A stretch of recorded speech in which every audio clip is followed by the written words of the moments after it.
Mark Carney est le nouveau Premier ministre du Canada. Il a remporté une victoire historique aux élections du 28 avril.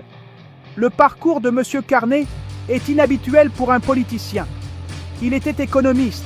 Il a travaillé chez Goldman Sachs. Il a ensuite dirigé la Banque du Canada pendant une crise financière mondiale. Plus tard, il est devenu gouverneur de la Banque d'Angleterre. C'était pendant une période tumultueuse pour le Royaume-Uni, alors que le Brexit se profilait à l'horizon. M. Carney n'avait jamais occupé de poste électif auparavant. Son entrée en politique était inattendue. Il est devenu chef du Parti libéral quelques semaines seulement avant les élections. Il a remplacé Justin Trudeau, qui avait démissionné plus tôt dans l'année. Beaucoup considéraient le manque d'expérience politique de M. Carney comme un handicap. Cependant, son expertise économique a trouvé un écho auprès des électeurs. La campagne électorale a été âprement disputée. L'économie était un enjeu central. L'abordabilité des logements était une préoccupation majeure. L'inflation était également au premier plan des préoccupations de nombreux Canadiens.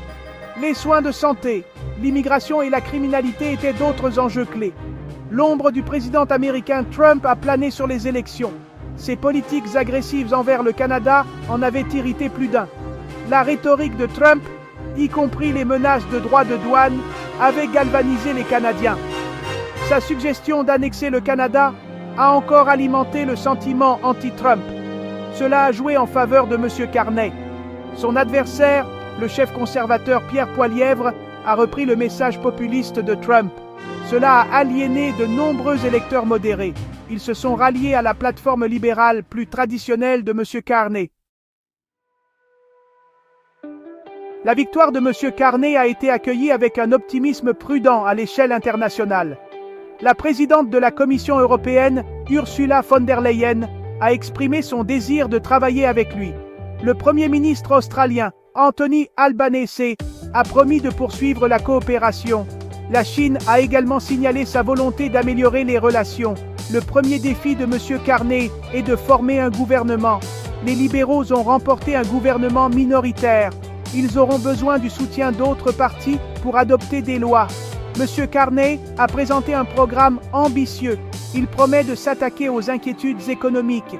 Il veut également guérir les divisions au sein de la société canadienne. Il prévoit d'investir dans les infrastructures et l'énergie verte.